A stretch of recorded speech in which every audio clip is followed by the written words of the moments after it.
Tiger fans, what's going on, guys? So, rare midweek episode, so you know whatever happened was big news. So, Scott Harris finally, after alluding to it the last couple of weeks, that he was going to finally hire a GM underneath him. He finally announced the hiring of Jeff Greenberg to be the Detroit Tigers' next general manager. Scott Harris was asked this last year if he was going to hire a GM to accompany him as he is the president of baseball operations. He said, yeah, but he didn't know when that point in time was going to come. There was a lot of thought that, with the candidates that were already within the organization, that Harris may promote someone like Sam Menzin, who Sam Menzin was kind of had like an outside shot. People thought last year before Scott Harris was hired as a guy that might have been the new president of baseball operations because of how long he's been with the organization, has worked his way up from a young age. And then I had actually heard a few people float the idea of like maybe Ryan Garco become the GM to Scott Harris because of what he has done with the minor leagues. But nope, it's going to be Jeff Greenberg. And a lot of people were like, why the hell are the Tigers hiring someone that was working with the Chicago Blackhawks the last, I think it was 13 or 16 months, to come over and run a baseball team? What does a hockey guy know about baseball? Well, I guess fear not, because diving into his history is predominantly baseball. And if you look at his resume, there's about a 10-year period there that says Chicago Cubs. So connecting the dots, which there aren't very many in this little equation here to figure out why Scott Harris hired him. He was the assistant GM with the Cubs, and Scott Harris today had said that Greenberg was crucially involved in how the Cubs had grown their franchise and how the Cubs eventually won a World Series. He had worked with that organization, I think, for almost 10 years before moving over to the NHL. And he was actually in the running, I guess, to be the Blackhawks' next GM, from what I have read. So clearly the guy has a mind, and his analytical approach, I guess he was implementing some new things, a new way of information sharing within the Blackhawks organization. So I guess the way he thinks, his analytics, he's the smart guy that he's wanted by front offices. He's worked, like I said, with the Cubs for 10 years of various different roles. I think he was like something with scouting, and then eventually he became assistant GM and worked his way up, and him and Harris worked side by side for a while. So looking at this hire and trying to give an opinion on it, it's a little bit hard, because although he has a GM, and although that position is now filled, it's still Scott Harris's show. And this is still Scott Harris building this roster. I think this is more so with how Scott Harris was in San Francisco, where Farhan Zaidi was the president of baseball operations and Scott Harris was the GM. Scott Harris was the GM, and he was definitely involved in the team building. He's definitely involved with all the day-to-day stuff, whatever.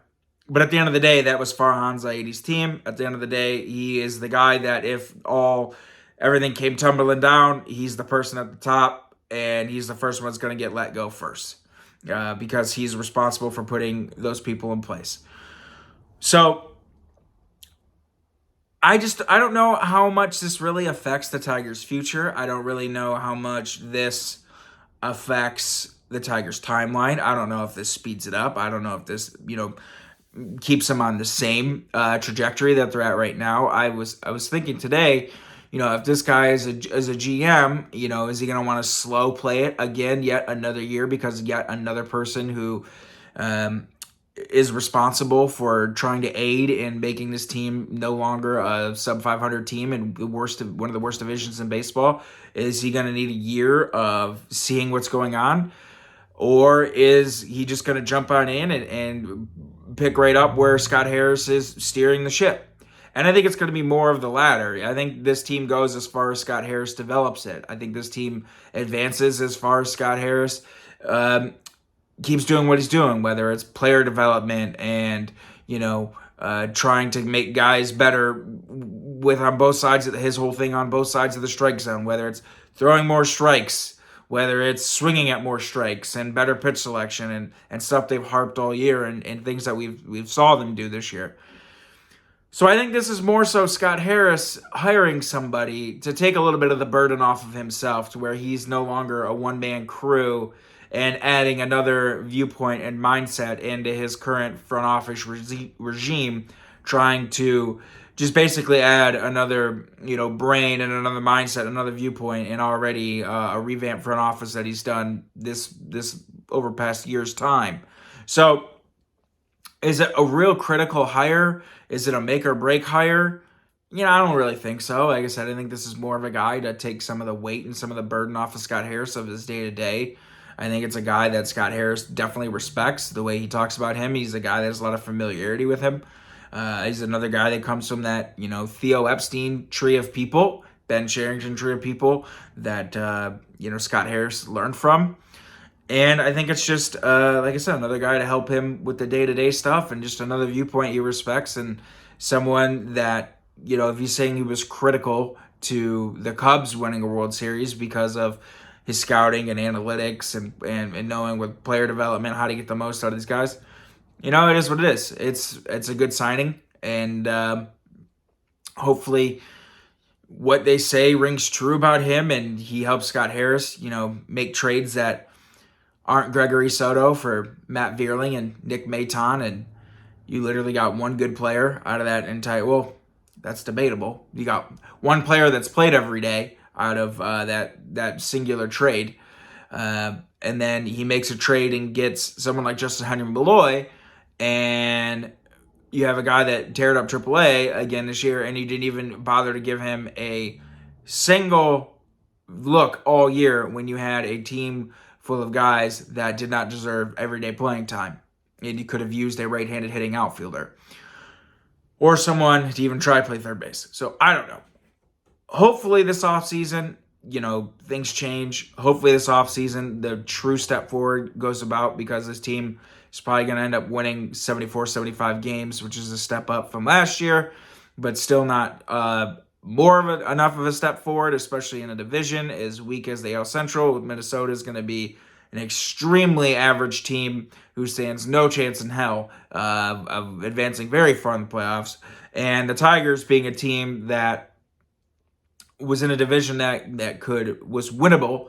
Not saying they should have tried to win it this year, but in a division that's winnable, and a division is winnable, they need to start putting some chips forward with current clocks that have already been started and guys that are getting closer to free agency. Put chips forward to start winning. So, Tigers hire Jeff Greenberg. I don't know how good of a hire this is. Is it Scott Harris just hiring more of his Cubs friends? Could be. Is this a guy that's going to be a critical piece to help them push over the top? I don't know. Hopefully, he can't do any worse job than Al Avila was as GM, with Dave Dombrowski as the right-hand man there. So, we'll see. And only time will tell. Scott Harris has another one of his buddies there, and Tigers now have a GM. So that's what I got for you guys today. Appreciate you watching. I'll be back this weekend to talk about the week that was. Have a good one. Go Tigers.